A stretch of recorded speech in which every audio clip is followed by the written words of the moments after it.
PSG Fan TV, bonsoir à tous, bonsoir Joe. Bonsoir à tous, bonsoir Nip. Dernière journée de Ligue des Champions, c'était face à la Juve à l'Allianz Arena chez eux. On le remporte 2-1, mais cette victoire a un petit goût de frustration au final sur notre parcours. Est-ce que tu ressens le même sentiment? J'ai l'impression de me faire, tu sais, tu te fais voler, tu te fais voler alors que t'allais passer à la caisse.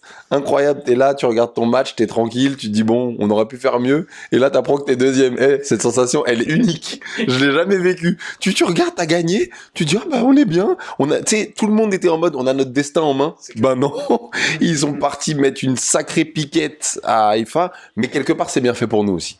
Alors, je me rappelle de l'interview que tu avais fait. Tu avais dit que qu'on soit premier ou deuxième, tu t'en foutais. Est-ce que tu ressens encore à nouveau ce même sentiment qu'aux dernières interviews? Non, quand je te disais ça, c'est par rapport en fait au tirage au sort, parce que j'ai des souvenirs en fait de certaines équipes qui ont deuxième chapeau, au final s'en sort pas si mal en fait avec un premier. Après, c'est quand même pas un message de dingue de se dire que tu finis deuxième face en fait au Benfica. Avec tout le respect que j'ai pour cette équipe qui est très vaillante et qui est partie à l'inverse de nous, chercher sa victoire 6-1, là où nous, on a été un peu ronronnant en fait avec notre 2-1. C'est pour ça que je trouve que c'est quelque part une belle leçon pour nous. Mais oui, c'est vrai que quand t'as cette poule, tu te dis non, on est le PSG, on devrait avoir un statut de premier, bien sûr. Alors, on va certainement rencontrer des gros dans leur partie de tableau. Enfin, ils seront premiers, comme City, comme Chelsea, comme le Real, comme le Bayern. Tu vois, ça commence à piquer un petit peu. Est-ce qu'on peut être toujours confiant face à des équipes pareilles, avec le jeu qu'on a? Ça dépend lesquels. Alors avec le jeu qu'on a, je te dirais non. Moi, je suis assez peu confiant, hein, bizarrement. Alors après, il peut se passer beaucoup de choses. Hein. Là, il va y avoir une Coupe du Monde, enfin une trêve hivernale, appelle ça comme tu veux. T'as 3 mois avant la reprise. Mais c'est vrai que des équipes qui sont mieux huilées que nous, t'en as beaucoup. Alors, le paradoxe, c'est qu'on faisait un peu l'apologie entre nous en fait de l'année précédente où tout le monde disait tiens, waouh, Messi, Neymar, on va être super fort avec Mbappé. Et moi, j'étais de ceux en disant que ça allait prendre du temps, il faut créer des automatismes et que ça allait prendre une année pour qu'ils se le trouvent. Aujourd'hui, on a des vrais automatismes entre ces joueurs. Il y a un peu d'ego qui a été mis de côté, ça a l'air de se passer plutôt bien. Un milieu de terrain qui a été renforcé avec un élément comme Vitinha et même Soler qui apporte du coup d'autres choses en fait à notre panel de jeu, des tirs de loin, il arrive à prendre la profondeur, donc il n'y a pas que MNM qui est concerné par les buts.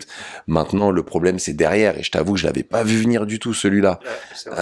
Au central, Marquinhos, il est moins performant. Alors, il a pas fait un match qui est dégueulasse, mais Marquinhos, pour moi, il était prétendant en fait à être dans le top 11 de la meilleure équipe au monde. Honnêtement, pour moi, c'était l'un des meilleurs défenseurs au monde.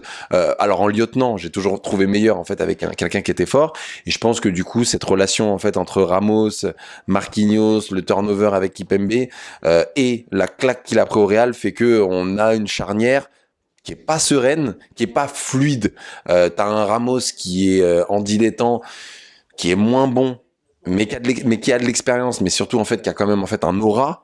Marquinhos qui arrive pas à trouver sa place dedans, et je trouve que ça se ressent dans notre défense.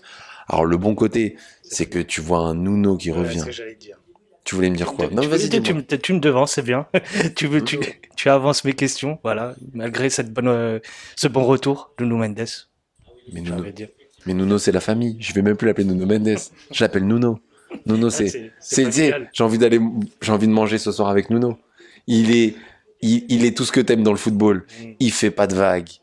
Il joue le foot. Il aime le foot. Il parle foot. Il rentre. Il marque.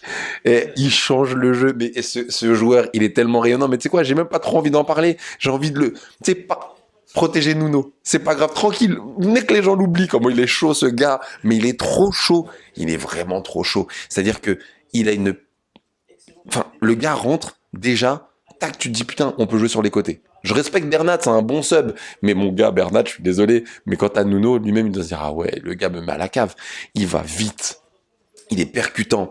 Il sait bien tirer. Il est à l'aise techniquement. Il a une relation technique, en fait, avec nos génies. Non, franchement, Nuno, il fait grave du bien. Pour moi, c'est le vrai bon point de ce soir. Est-ce que t'as pas peur qu'à l'avenir qu'on penche plus d'un côté nos attaques côté Luno que Hakimi qui est un peu en difficulté ces derniers temps? Moi, j'ai pas peur, parce que celui qui mérite le plus aujourd'hui, c'est Nuno. Et ce qui est très drôle, c'est que j'aime bien le parallèle que tu fais. Les deux ont le même poste. Hakimi vient en fait avec un certain statut. Nuno, c'est un peu l'espoir, entre guillemets. Et au final, qu'est-ce qu'on voit? C'est Nuno qui nous apporte aujourd'hui plus de garanties, parce que Nuno, il parle que football en ce moment. Et Hakimi, qui est très chaud, bah, tu vois, on en parlait tout à l'heure. Je trouve que dans ses placements, même quand à un moment il se retrouve dans des positions offensives, il est plus si bon que ça, il tire plus en fait de manière spontanée, parce qu'au début quand il arrivait, Hakimi nous mettait en fait quelques buts, donc ça permettait d'avoir des situations de jeu un peu différentes. Donc je trouve il a perdu, et Nuno pour moi franchement c'est l'exemple. Ok, bah, je te remercie Joe. Merci à toi.